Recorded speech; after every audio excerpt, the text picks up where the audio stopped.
Gel abi.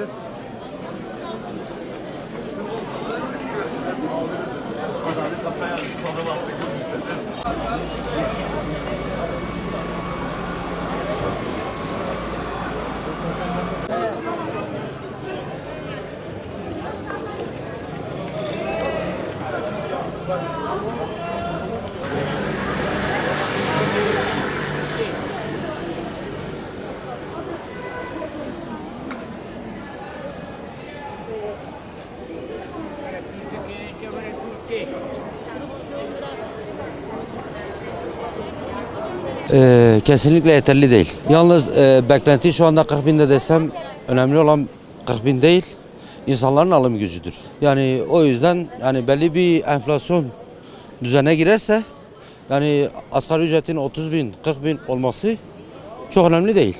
Yani odur. Ama önemli olan paranın diğer paralar karşılığında değeridir, birimdir. Odur yani. Gerçekten yaşam standartları baya zor. Valla şu an bilmiyorum ne kadar zam yaparlar bilmiyorum ama bence yani fiyat olarak 35 binin altında olmaması gerekiyor bence. Yani öyle düşünüyorum ben en azından. Yani o da o rakam yani açlık sınırının altında ama ben öyle düşünüyorum ama ne kadar yaparlar bilmiyorum artık. Şu an mesela askeri ücret ben dedim 35 bin ama 35 bin yaptıktan sonra zaten bir sonraki gün her şeyin fiyatı yükseliyor yani. Değişen bir şey olmuyor yani aynısı oluyor yani. Asgari ücret isterse 30 bin TL olsun, ister 40 bin TL olsun hiç fark etmiyor. Ne kadar asgari ücrete zam yapsalar bile her şeye zam geliyor. İğneden ipliğe, sütünden çayına, çayından şekerine, A'dan Z'ye aklına ne gelirse. Yani ben şöyle istiyorum, halkın sesini bilmem ama kendi tercihim, kendi düşüncem asgari ücrete zam gelirse biliyorsunuz malum her şeyde zam gelecek. Bırak benzini, bırak motorini, bırak yağı her şeye zam gelecek. Atıyorum şu an asgari ücret 25 milyar mı? Bir aile var, 4 çocuğu var. Bu adam elektriğini mi ödeyecek, suyunu mu ödeyecek, gıdasını mı karşılayacak, evin ihtiyaçlarını mı karşılayacak? Şimdi burada elimizi vicdanımıza koyalım değil mi? Durumu olmayan insanlar var. Daha önce bu röportajı ben daha önce kapıda vermiştim. Bundan 2 sene önce. Ve yine söylüyorum. Kirasını ödeyemeyenler, dışarı atılanlar ve çocuğuna bez alamayanlar, sadece bezinden ibaret çocuğuna eline harçlık veremeyen babalar var. Sırf çocuğum baba diyor, arıyor, eve ekmek getirir misin? Babasının cebinde para yok. Çalışıyor, ne yapsın? 10 lirayla 15 lirayla ekmek mi alınıyor şimdi? Ha çalışmıyor, çalışıyor adam ama nasıl çalışıyor?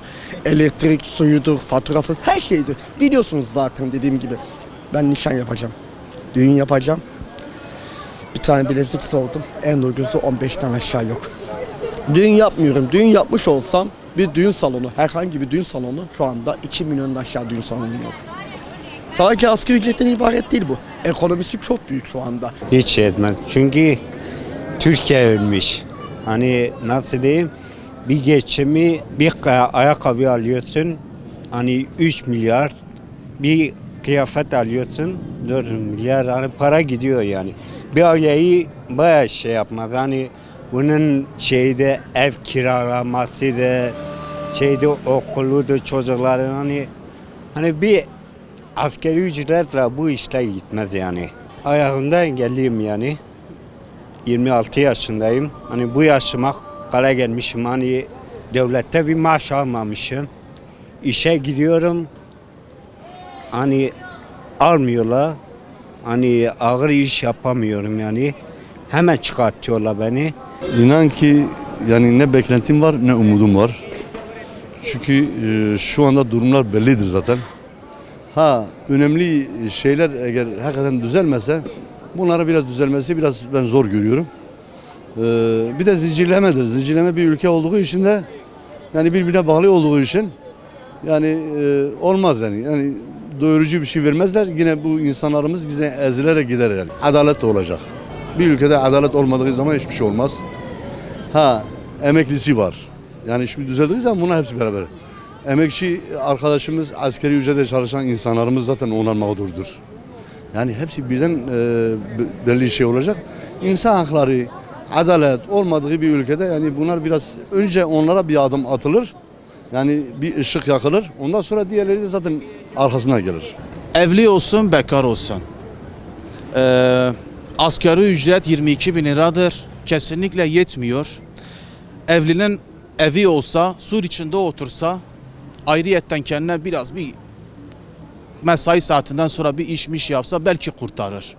Ama 22 bin liradan 25, 30, 35 bandında biraz ilerlerse, ben sur içi olarak konuşuyorum. Mesela sur içinde kiralar ucuzdur.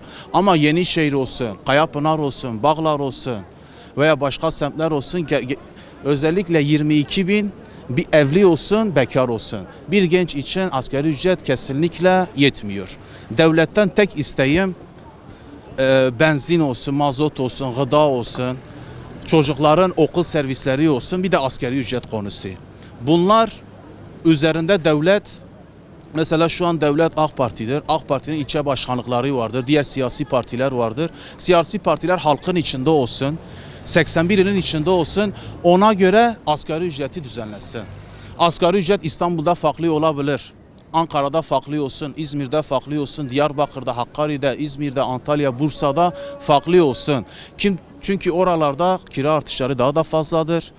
Memur olsun, işçi kadrosu olsun, belediye personeli olsun, normal özel şirketler olsun, özel yerlerde bakkal olsun, market olsun, baharat olsun, lokantalar olsun. Onların mesela bunları düşünerek asgari ücreti, ona göre devletten tek isteğim, hükümetten tek isteğim 30 binin üzerinde olsun. Enflasyonu da düşürecekse, alım gücü olduysa başımız gözümüz üstüne. Benim maaşım çok şükür bana yetiyor. Ben asgari ücret ve asgari ücretin bir tık üstünde maaş alan kişilerle mesela onları konuşuyorum. Allah için konuşuyorum. Onların mesela rahat beslensinler, gezebilsinler, aktiviteleri olsun, sosyalleşsinler. Bir misafirliğe gittiklerinde 2 kilo elma alacaklarını yanında 2 kilo da muz alsınlar. Kivi alsınlar, portakal alsınlar veya ne bileyim süt alsınlar. Mesela eli boş gitmesinler. Hükümetten, devletten tek isteğim asgari ücret, insanca yaşam olsun.